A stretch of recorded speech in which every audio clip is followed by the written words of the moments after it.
Kebayang gak lo kalau lo dipelet sama tante lo sendiri? Wah gila sih. Enggak sih, gila. Gak masuk akal kan? Itu hancur banget sih. Nah ternyata ada kejadian yang terjadi di daerah Jawa Timur. Itu sekitar tahun 2000-an awal lah. Ada seorang ibu, sebut aja namanya Julia. Julia ini seorang janda, punya 3 anak laki-laki. Namanya Ari, Andi, dan Adit. Cerita yang mau gue ceritain ini cerita tentang Adit yang dipelet sama tantenya sendiri itu. Julia ini nikah muda, jadi anak-anaknya tuh udah cukup gede lah sekarang. Dan jarak mereka tuh gak terpaut jauh. Anak yang paling bungsu, si Adit yang tadi gue bilang, itu tuh udah kuliah dan bisa dibilang yang paling ganteng lah di antara abang-abangnya. Singkat cerita, Julia itu nikah sama cowok duda namanya Roy. Akhirnya mereka semua pindah lah, tinggal satu rumah barengan sama bapak tirinya si Roy ini. Si Roy, bapak tirinya Adit, punya adik perempuan. Nah adiknya ini namanya Santi. Si tante Santi ini bisa dibilang kayak perawan tua lah, dan belum nikah-nikah. Jadi kayak si tante Santi ini kita nggak tahu lah kenapa dia belum nikah, entah dia pikir atau gimana. Tapi harusnya di umur yang hampir 40 tahun ya harusnya sudah nikah ya, cewek ya. Pada umumnya gitu sih. Pada umumnya kan. Dan bisa dibilang Santi ini mukanya nggak cakep, B aja gitu. Karena si Santi ini deket banget sama abangnya si Roy, ya sering lah akhirnya dia main ke rumah Roy. Kan sekarang juga Roy udah punya istri, punya anak kan. Jadi pas dia nyamperin ke rumah Roy ini, ya pasti ketemulah sama Julia dan anak-anaknya. Ya. Sampai suatu hari pas Adit lagi nggak ada kuliah dan di rumah aja, si tante Santi ini nyamperin lah nih ke rumah si Roy. Karena ngeliat Adit ini ganteng, tinggi, ternyata tante Santi ini lama-lama naksir Nat sama Adit. Ya padahal kan itu anak sambungnya abang sendiri kan. Benar. Iya. Tante Santi makin sering lah tuh main ke rumahnya dan selalu cari kesempatan buat ngobrol sama si Adit ini.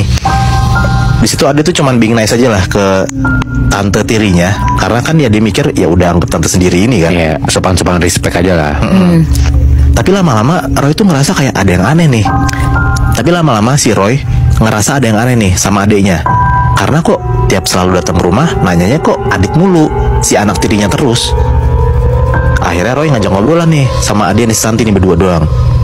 Ditanya tuh ke Santi kayak sebenarnya ada apa.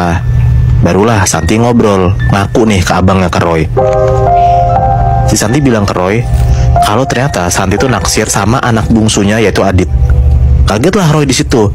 Tapi Santi tuh bener-bener bilang dan meyakin Roy kalau dia tuh beneran naksir dan suka banget sama Adit Santi mohon-mohon ke Roy dengan alasan ya, masa tega banget lihat adiknya udah perawan tua, nggak laku-laku, apalagi sekarang dia suka sama yang deket banget nih sama si Adit kan.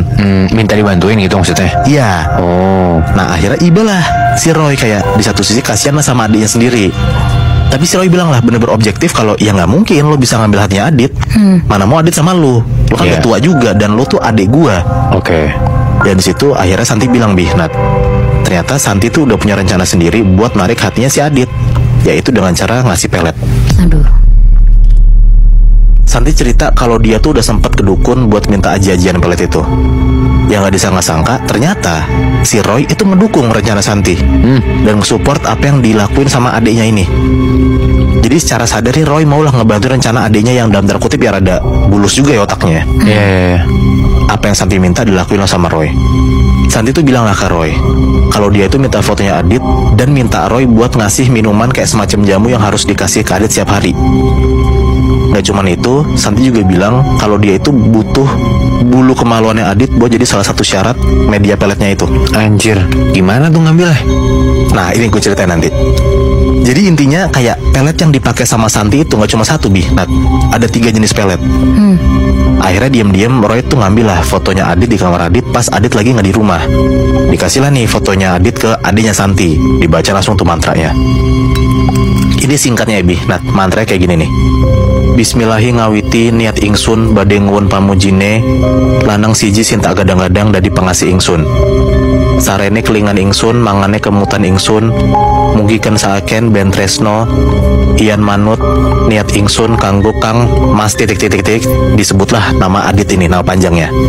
Oke. Intinya sebenarnya masih panjang lah, tapi segitu aja tuh mantranya ya yang gue bacain. Oke.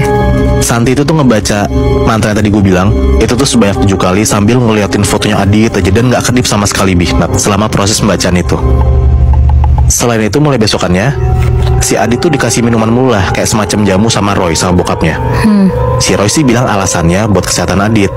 Tiap hari dikasih dan dipaksa tuh si Adit buat minum itu. Jamu itu tuh udah dikasih mantra sama Santi, dan jamu itu udah dicampur juga sama air liurnya Santi. Jadi bisa dibilang pelet ini nih pelet yang bagus banget lah buat nyekat hatinya Adit. Dan katanya itu nama peletnya tuh pelet Ajian Joyo Sampurno.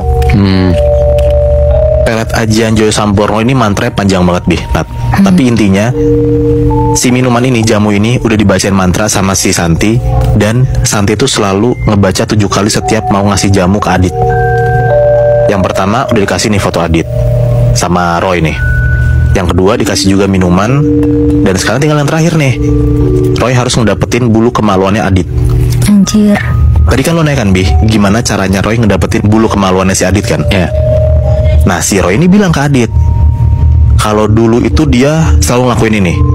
Adit tuh harus nyukur bulu kemaluannya biar terhindar dari penyakit. Karena pas usia-usia seumur Adit itu rawan penyakit lah. Nah, Adit dibilang sama Roy gitu bingung, kayak kenapa tiba-tiba gua harus nyukur bulu kemaluan gua kan? Tapi karena dipaksa terus nih sama bokap tirinya sama si Roy, akhirnya Adit nurut tuh buat nyukur bulu kemaluannya. Singkat cerita, bulu kemaluan Adit itu diambil sama Roy dan dikasih ke Santi. Dan Santi tuh ngebawa bulu kemaluan Adit ini ke dukun buat dijampi-jampi. Bulu kemaluannya Adit ini dibakar sama si dukun sambil dibacain mantra. Mantra itu kayak gini.